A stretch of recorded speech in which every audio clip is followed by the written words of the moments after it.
Anuman ang sabihin nila, ika'y patuloy kong mamahalin.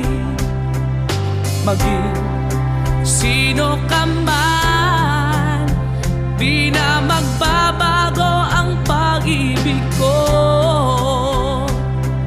Dahil minamahal kita, walang makakapigil sa aking damdamin.